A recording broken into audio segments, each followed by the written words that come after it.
You have no right to be here. 43 people heard it.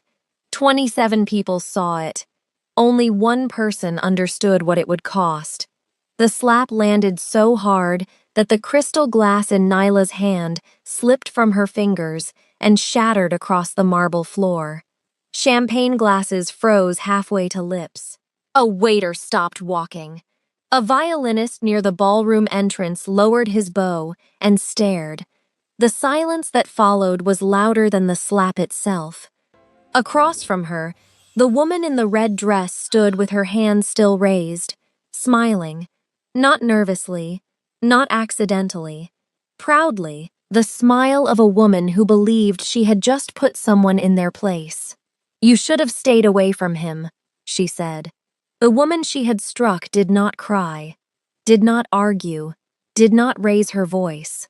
She simply touched her cheek. Then she lowered her hand to the gentle curve of her stomach. Several guests exchanged uneasy glances. Nobody intervened. Nobody moved. Nobody noticed the man standing at the far end of the ballroom. At least not yet. Nyla did. And the moment she saw him, something changed. It wasn't relief. It wasn't triumph. It wasn't even anger. It was fear. Real fear. The kind that belongs to a person who buried something deep and just watched it dig itself back out. The woman in red was still smiling. She hadn't seen him. She hadn't noticed the room beginning to shift around her. She hadn't noticed the guests looking over her shoulder. She hadn't noticed the waiters stepping back. She hadn't noticed the security staff suddenly becoming very interested in the exits. Nyla noticed everything. Kwon Tae-jin had entered the ballroom without a sound. He stood at the far end in a black suit, black shirt, no tie. His expression had not changed since the slap.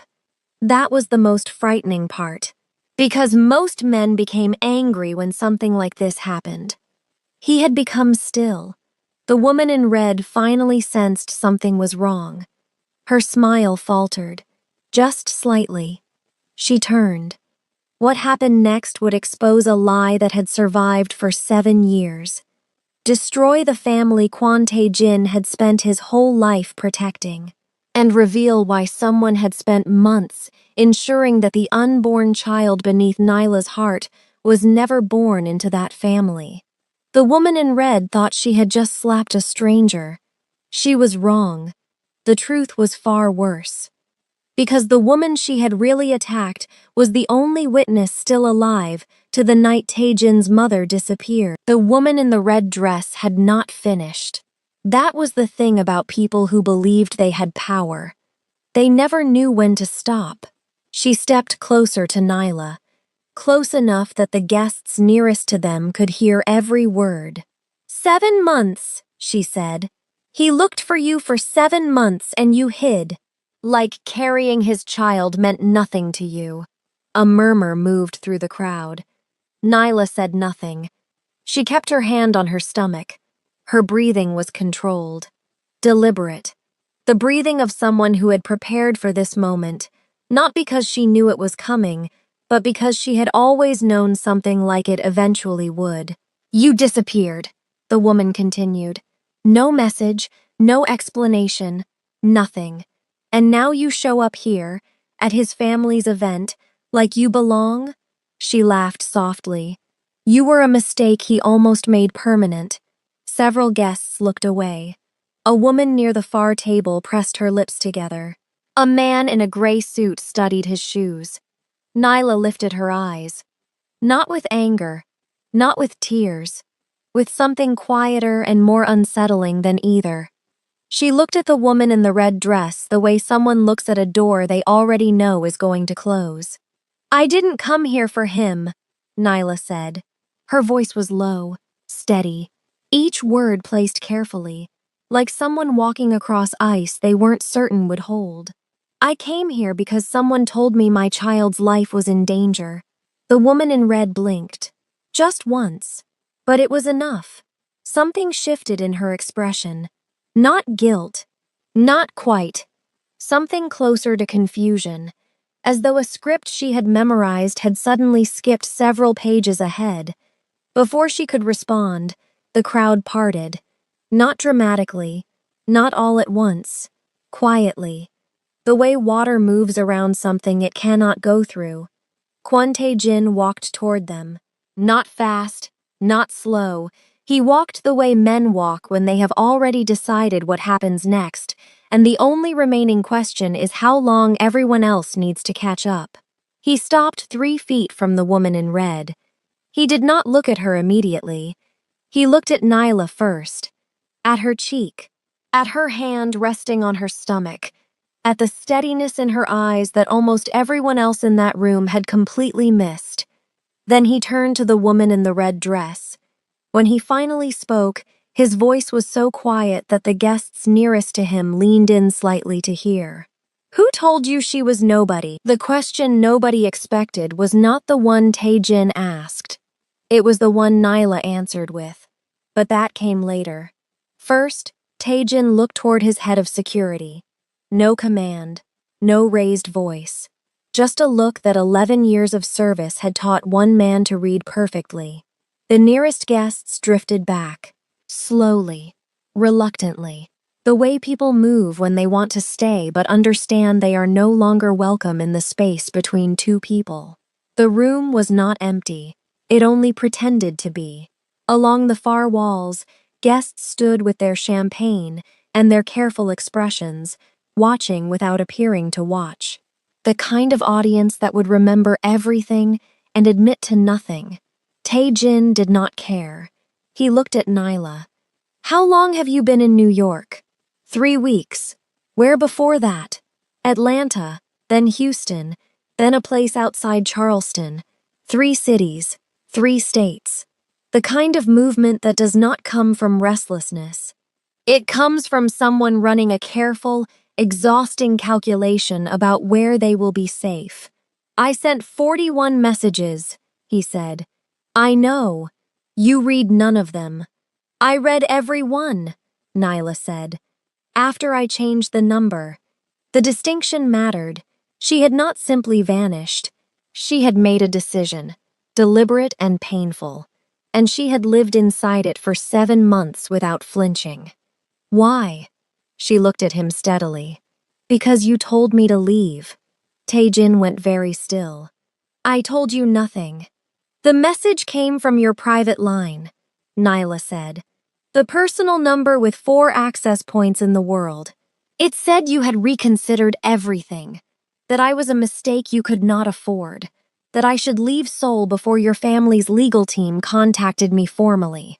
She delivered each detail without bitterness, without theater, the way someone recounts a wound they have spent months understanding, rather than mourning. Tae-jin was quiet for a long moment. I never sent that message. 4 words. No elaboration, no defense. Just the absolute certainty of a man who knows his own actions with complete clarity. Nyla studied his face. She had spent 7 months constructing a version of him that could do what that message described. A colder version. A harder one. The version powerful men eventually revealed themselves to be. Standing in front of him now, that construction was developing cracks. His eyes dropped to her stomach. He had been avoiding it since he crossed the ballroom floor. He could not avoid it any longer. He looked back up at her. The question arrived the only way questions like this can, between 2 people who have lost the luxury of softness. Directly, quietly, with nothing cushioning it. Is the child mine? Nyla held his gaze. Then she said, Why do you think they made sure I disappeared before I could tell you? Her name was Sarah. Kwon Tae-jin had known her for 14 months. A corporate attorney. Precise, composed, the kind of woman who treated every room she entered like a negotiation she had already won. He found her near the East Corridor, exactly where his security had placed her. She was not nervous. That was the first thing he noticed. A woman who had just slapped a pregnant guest at a private event, in front of 100 witnesses, with the host watching from across the room, should have been nervous. Sarah was adjusting her earring. "She told you I was lying," Sarah said, before he could speak. "Tell me what you told her." Sarah looked at him with an expression that sat somewhere between patience and pity. "I told her the truth. She disappeared from your life while carrying your child and spent 7 months living off money she took before she left." She paused. "I was protecting you. From a pregnant woman at a charity event. From a woman who came back because she needs something." Sarah's voice was measured. "Careful. She left, Tae-jin. She made her choice. Whatever she told you tonight, remember that she chose to disappear. It was a convincing performance. Almost. Tae-jin had spent 15 years in rooms where people told him what they needed him to believe. He had developed a sensitivity to the particular texture of rehearsed speech, the way certain people landed their words with slightly too much precision, the way they left no space for interruption because interruption had been anticipated and removed in advance. Sarah spoke like someone delivering a prepared statement. He excused himself without giving her what she was waiting for. When he returned to Nyla, she was standing near the window. The city below moved with complete indifference to everything happening above it. He told her what Sarah had said, all of it. Nyla listened without expression. When he finished, she was quiet for a moment. Then she turned from the window. "She said I made a choice to disappear." Yes, she used that exact phrase. Something in Nyla's voice had changed. Not louder, not harder. Quieter, actually. The quietness of someone who has just watched 2 separate pieces of something click into a position they were always meant to occupy. "Nyla, the message," she said. "The one sent from your private line 7 months ago." She stopped. It used that exact phrase, word for word, that choosing to disappear was the dignified option. The city continued moving below them. Neither of them looked at it. "I thought it was your voice," Nyla said quietly, "because whoever wrote it knew exactly how you speak." She looked at him. Sarah didn't invent that line tonight. She was given it by whoever wrote that message. Tae-jin made 2 calls that night. The first was to his head of security. The second was to a man named Park Sung-woo, who had spent 20 years finding things powerful people needed found and had never once failed to deliver. By morning, Sung-woo had something. He always did. Sarah's story, when examined properly, did not hold together. Not because she had lied badly. She had lied well. The problem was that lying well requires a foundation of truth, and the foundation beneath Sarah's version of events had been constructed by someone else entirely. Tae-jin sat across from her in a private room off the hotel lobby. Morning light came through the windows at a flat, unforgiving angle. "Who told you she was a scammer?" he asked. Sarah blinked. "I did my own research." "What research?" "I hired someone to look into her background." "Who?" A pause. Brief, but measurable. "A firm I have used before." The name of the firm. Another pause. Longer this time. Tae-jin watched her with the patience of someone who already knows the destination and is simply waiting for the other person to begin moving toward it. "Sarah!" His voice did not rise. It never did. "I am not asking whether you acted alone. I already know you didn't. I am asking how far you understood what you were part of." Something shifted behind her eyes. Not guilt exactly. Something more complicated. The expression of a person realizing that the map they had been given was not a map at all. It was directions to somewhere they had not agreed to go. "They told me she fabricated the pregnancy," Sarah said finally. "That she had deceived you. That the child wasn't yours, and that if she was allowed to make her claim publicly, it would create a legal problem for the family." She stopped. "I believed them." "Who is them?" She looked at her hands. "I was contacted through a legal intermediary," Someone I trusted professionally. She hesitated.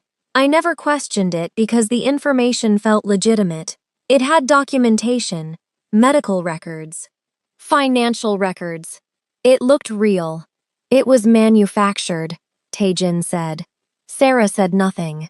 You were given a file designed to make you act, he continued. Someone needed the confrontation to happen publicly. They needed Nyla humiliated in front of witnesses. They used you to do it. The silence that followed had a different quality than the silences before it. Sarah was no longer a woman adjusting her earring. She looked, for the first time, like someone understanding the size of the thing they had been standing inside without knowing it. Taejin's phone moved against the table. A message from Sung-woo. One image attached. He opened it. The photograph was dated 6 weeks earlier. Clear. Unambiguous. Sarah, sitting across a restaurant table from a man Taejin had known his entire life. His family's private lawyer. His name was Choi Byung-soo, 61 years old. Harvard Law. 32 years serving the Kwon family with a loyalty that had never once been questioned. That was, Taejin was beginning to understand, precisely the problem. He did not call Choi directly. Men like Choi Byung-soo did not reveal themselves through direct confrontation. They revealed themselves through the space between what they said and what they had already arranged. Instead, Taejin sent a message confirming his attendance at the family board meeting. 48 hours away. The response came within 4 minutes. Enthusiastic. Warm. The message of a man enormously relieved by a specific piece of information. Taejin read it twice. Then he went to find Nyla. She was in the room his security had arranged, sitting near the window with a glass of water she had not touched. The morning had aged her slightly. Not in appearance, in posture. The careful stillness she had carried through the ballroom had quietly become something heavier. He sat across from her. "Tell me about the board meeting," she said, before he could speak. He studied her. "What do you know about it?" "Enough to know why someone needs me gone before it happens." She set the glass down. "Your mother's estate, the shares she held privately. They were never formally redistributed after she disappeared." Taejin said nothing. "Those shares passed to her direct bloodline," Nyla continued. "You and any child of yours recognized before the next formal board assembly." She paused. "Your family's lawyers scheduled that assembly 6 weeks ago, 48 hours from now." The precision of her knowledge was not accidental. "How long have you known this?" he asked. "Long enough that I understand why I was supposed to stay disappeared." He leaned forward slightly. "Nyla, who told you?" She looked at him with an expression that carried something she had been holding for a very long time. "Your mother," she said quietly. "Before she disappeared, she contacted me privately. She said if anything ever happened to her, I needed to protect whatever child came from your line." She stopped. I thought she was being dramatic. I was 26 years old and in love, and I thought powerful women simply worried too much. The room held that information without moving. "She knew something was coming," Taejin said. "She knew exactly what was coming. She just didn't know when." Taejin stood and walked to the window. Below them, New York continued its indifferent movement. 48 hours. His phone moved. A message from Sung-woo. 4 words that arrived like a door swinging open onto something cold. He read it twice. Then he turned from the window. "Someone accessed your medical file," he said. "Your prenatal records. All of them." Nyla did not look surprised. That was the most frightening thing she could have done. The medical file had been accessed from inside the hospital. Not remotely, not through a system breach. Someone had walked into the records department of the private clinic in Charleston, where Nyla had received her prenatal care, presented credentials, and reviewed her complete file.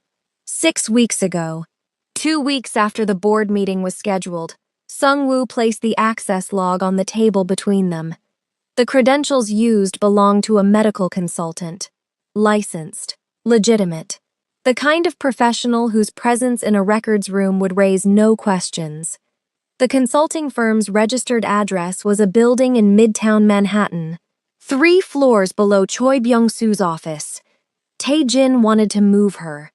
A different hotel, different floor, security he trusted personally rather than institutionally. Nyla sat with her hands folded and listened to everything he proposed. Then she said, "No." He looked at her. "I have spent 7 months moving," she said. "Atlanta, Houston, Charleston. 3 cities because I believed I was protecting my child alone." Something in her voice was controlled in the way that things are controlled when the alternative is too large to allow. "I am not moving again because someone decided to look at my medical records." "They are building a case," Tae-jin said.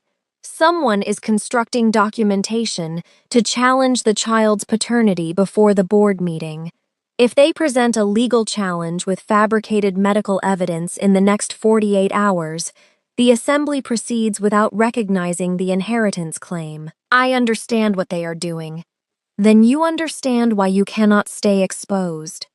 "I understand," Nyla said carefully, "that every time I have moved, they have found me, which means moving is not the solution." She looked at him directly. "You are not the solution either." "Not yet." The last 2 words landed with precision. Not cruelty, not anger, just the honest architecture of a woman who had trusted the wrong information once and was not prepared to make that mistake again, regardless of how convincing the man across from her appeared. Tae-jin accepted it without argument. That surprised her. She had not expected acceptance. He picked up his phone and made a call she could not hear from where she sat. When he returned to the table, his expression had shifted. "I am not asking you to trust me," he said. "I am asking you to stay in this room for the next 4 hours while I find out who inside my family authorized access to your file." Nyla studied him for a long moment. She nodded once. He was almost at the door when the hotel phone beside the bed rang. They both looked at it. Nobody had that number. Tae-jin answered it. A courier was waiting downstairs. An envelope addressed to Nyla by full name. Hand-delivered, no return address. Inside was a single document. A DNA test result. He read it once. Then he read it again. According to the result, the child Nyla was carrying was biologically impossible. The document looked legitimate. That was the first thing Tae-jin understood. Not a rushed fabrication. Not something assembled carelessly overnight. The letterhead, the laboratory certification, the attending physician's signature, all of it carried the particular weight of official documentation that had been designed by someone who understood exactly what legitimate looked like. The result itself was straightforward in its cruelty. The genetic markers were incompatible. The child Nyla carried could not biologically belong to Kwon Tae-jin. The report recommended legal review before any inheritance proceedings. Nyla read it once. She set it on the table face down. "This is the second document someone has created to remove me from your life," she said. Tae-jin was already on the phone. He reached a geneticist he trusted, a woman who had consulted privately for his family's medical team for 9 years. He described the document without sending it electronically. She asked 3 questions. After the third, she said, "The certification number. Read it to me." He did. A pause. "That laboratory was acquired by a private medical group 14 months ago," she said. "They retired the old certification series 8 months ago. Any document carrying that number was either issued before the acquisition or—" She stopped briefly. "Or it was backdated using the retired series specifically because someone knew the old format would be harder to verify quickly." Tae-jin ended the call. He looked at Nyla. "The document was constructed using retired laboratory credentials. Current verification systems would flag it within 24 hours of formal submission. He paused. But formal submission to a board assembly does not require pre-verification. It only requires presentation. The design of it was almost elegant. The fake DNA result did not need to survive legal scrutiny. It only needed to survive 48 hours, long enough for the board meeting to proceed, long enough for the inheritance resolution to pass without Nyla's child recognized as a legitimate claimant. After that, the challenge could be disproven, but by then, it would not matter. Sung-woo arrived 20 minutes later with something that had not been requested, but that he had learned, over 2 decades, to collect anyway: security footage. The laboratory where the DNA document had been certified was located in a private medical complex in northern New Jersey. Sung-woo placed a single printed frame on the table. Timestamp: 4 days earlier, 9:47 in the evening, a man entering the building through the service entrance. Tae-jin recognized the posture before he recognized the face. He had grown up watching that particular way of moving through rooms, the slight forward lean, the habit of checking left before right, a childhood detail so familiar it lived somewhere below conscious thought. His younger brother, Kwon Tae-young, who had called him 3 days ago, asking casually whether the board meeting was still scheduled. Kwon Tae-young arrived within the hour. He did not look like a man who had been caught. He looked like a man who had been waiting. That distinction told Tae-jin everything about how long his brother had been carrying this. They sat in the far corner of the room, away from Nyla, away from Sung-woo, away from the security detail positioned near the door. 2 brothers and the specific silence that only exists between people who share a history too long and too complicated to summarize. Tae-young spoke first. "Before you decide what this is," he said, "let me tell you what it was." Tae-jin said nothing. 3 years ago, father made an arrangement with a group of investors who had been financing the family's expansion into Southeast Asia. Tae-young's voice was measured, quiet. The voice of someone who had rehearsed this explanation and then decided rehearsing it was pointless. The arrangement required something the family could not deliver, while mother's estate remained unresolved. The inheritance structure she created was blocking a transfer worth more than everything the family currently holds combined. So someone decided to remove the obstacle, Tae-jin said. Father decided, not me. Tae-young looked at him steadily. I found out 4 months after Nyla disappeared.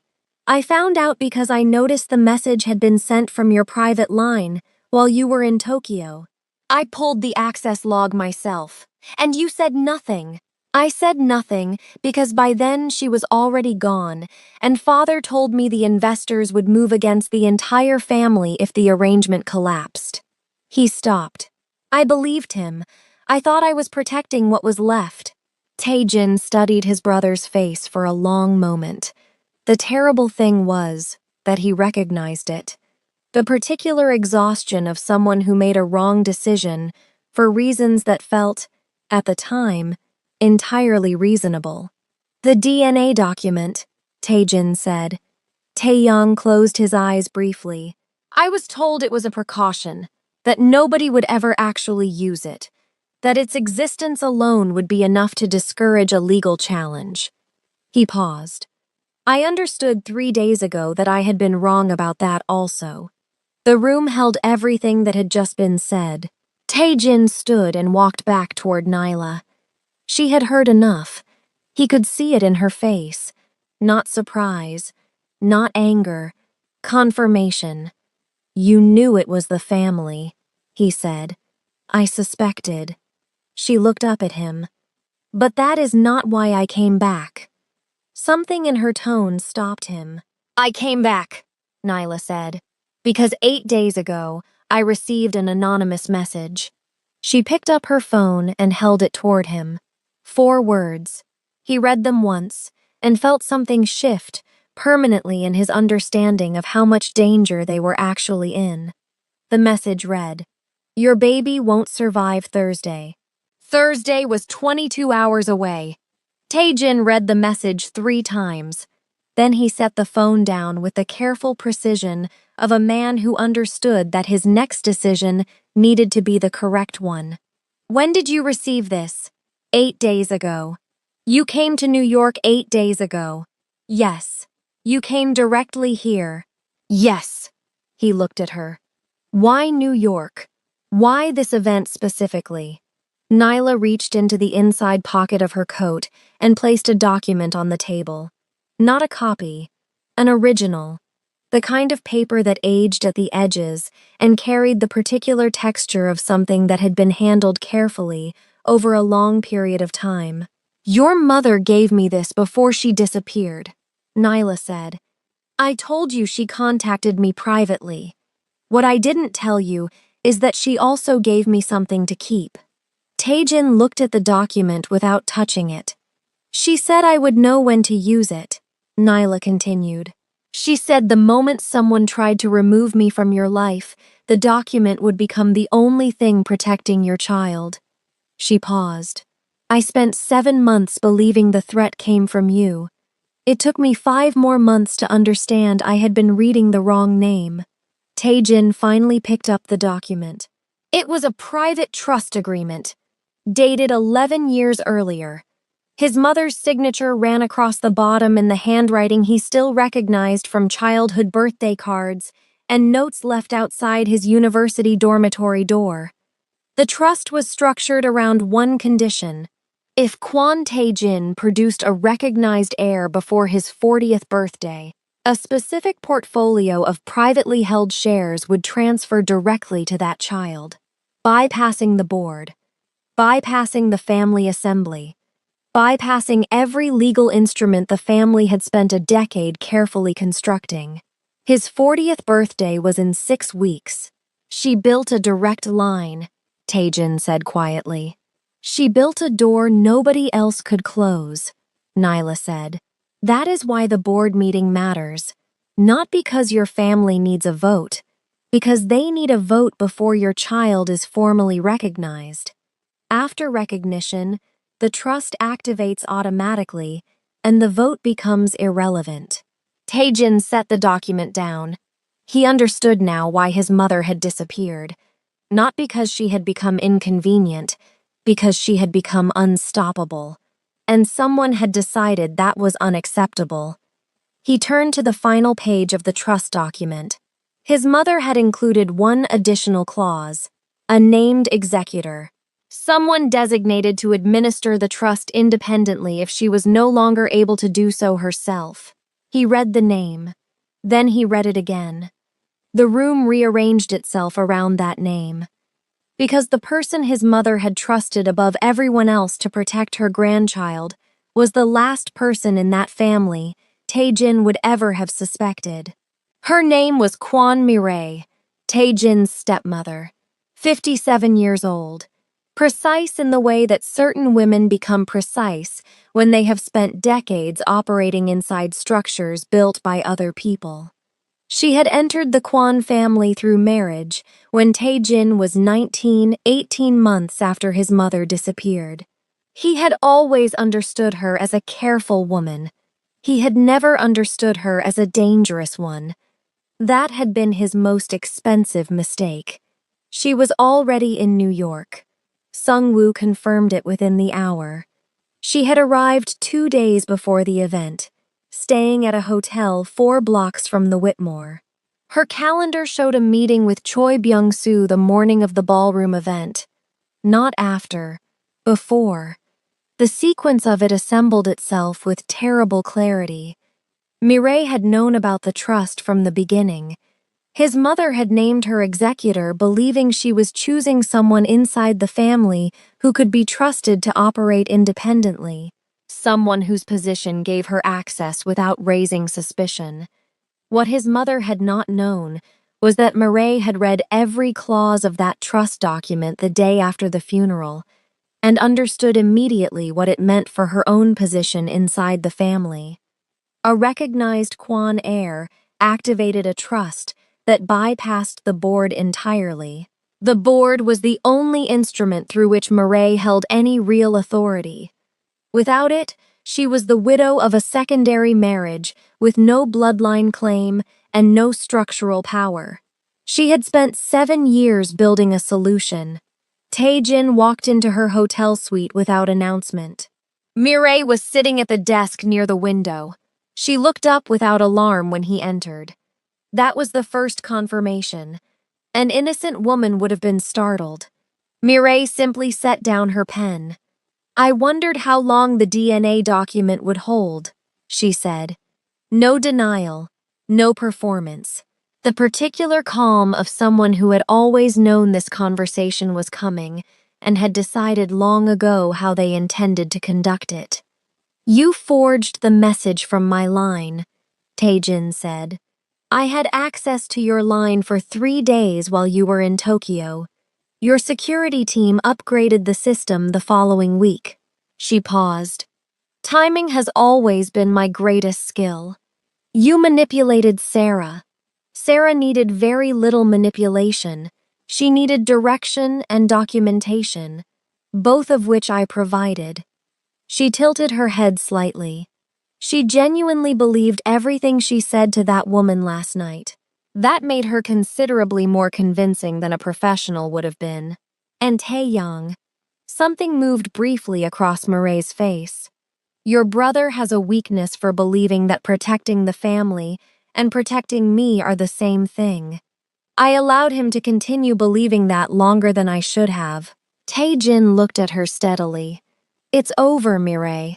She reached into the folder on the desk beside her and placed a single document on the table between them. "Before you finish that sentence," she said quietly, "you should read this." He looked down. A marriage annulment.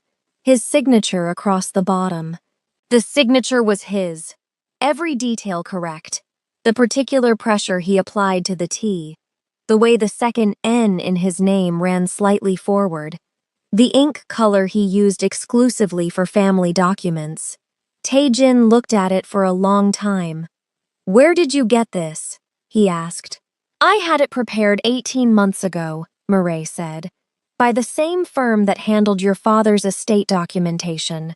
They are exceptionally good at consistency." She folded her hands.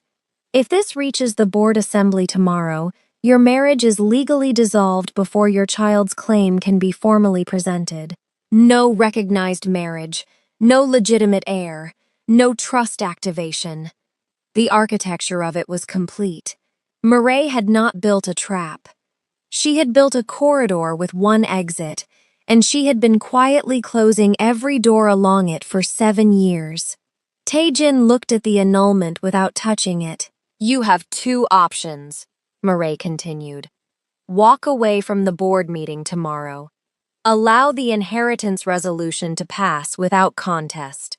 In return, this document disappears, and your child grows up with the Quan name intact and unbothered." She paused. "Or challenge me tomorrow and I present this. The assembly dissolves the marriage, removes the inheritance claim, and everything your mother built dies in a conference room on a Thursday morning." She said it without cruelty. That was the most precise thing about Mireille. She had never needed cruelty. Cruelty was for people who wanted to be felt. She had always simply wanted to win. Tae-jin left without responding. Nyla listened to everything without interruption. When he finished, she was quiet for a moment. The city outside had moved into late afternoon, the light changing from gold to something cooler and more honest. "What do you want to do?" she asked. "I want to end it." "That is not what I asked." He looked at her. "I am asking," Nyla said carefully, "what you want. Not what needs to happen. Not what your mother built or what Murray is threatening." She held his gaze. "What do you want, Tae-jin?" Nobody had asked him that in a very long time. "I want my child recognized," he said. I want the people who spent 7 years dismantling my family held accountable. He stopped. And I want you to stop looking at me like I am a problem you are still deciding whether to solve. Something shifted in Nyla's expression. Not warmth exactly. Something more considered than warmth. She reached into her coat. 3 months ago, she said, I recorded a conversation. She placed her phone on the table. I did not know then exactly who I was building a case against. I only knew someone needed to be building one. She looked at him. I believe this covers everything Murray said in that room. Taejin picked up the phone. He listened for 40 seconds. Then he stood. The board meeting is at 9 tomorrow morning, he said. The Kwan family board assembly convened at 9 in the morning. 14 members. A conference table long enough that the people at each end could not read the expressions of the people at the other. The kind of room where generational decisions were made and never discussed outside these walls. Mireille sat to the left of the empty chair at the head of the table. She had dressed carefully. A dark suit. Simple jewelry. The appearance of a woman who had arrived to conclude something orderly. Choi Byung-soo sat 2 seats away, his folder positioned precisely before him. At 9:14, Tae-jin entered. Nyla walked beside him. The room absorbed this information slowly, the way rooms do when what they are seeing contradicts what they were told to expect. Murray's expression did not change. She reached for her folder. Before we proceed, she said, there is a preliminary matter requiring the board's attention. A document affecting the legitimacy of... Before you continue, Tae-jin said, let us play the recording. Sung-woo placed a single device on the conference table. The room listened for 4 minutes and 11 seconds. Murray's voice filled the space with complete clarity. The annulment, the forged message, the DNA fabrication, the deliberate orchestration of a public humiliation designed to destabilize a pregnant woman's credibility before a board assembly. Every word, every admission. The room did not move. When it finished, Choi Byung-soo closed his folder. He did not open it again. Mireille sat very still. The composure she had maintained for 7 years remained on her face, the way a structure remains standing for a brief moment after its foundation has been removed. Then Sarah walked in. She had spent the night writing 12 pages. Everything she had been told, every document she had received, every instruction she had followed, believing she was protecting a man from a woman who had deceived him. She placed the pages on the table without speaking and sat down. The board took 40 minutes. The trust activated before noon. They stood in the corridor outside afterward. The building moved around them with its ordinary sounds, phones and footsteps, and the indifferent machinery of a city that had not paused for any of it. Tae-jin turned to Nyla. It's finished, he said. She looked at him for a long moment. You protected us today, she said quietly. I will not pretend otherwise. He waited. But protection is not the same as presence, she continued. And presence is not the same as trust. She placed one hand across her stomach. You may protect us now. You will earn your place beside us. He accepted that without argument, because it was true, and because she deserved someone who understood the difference. His phone moved in his pocket. An unknown number, no name, no introduction, one sentence. He read it once and understood that nothing, not the board meeting, not the recording, not even Murray's confession, had touched the deepest layer of what was buried in his family. The message read, Your mother's death was not an accident.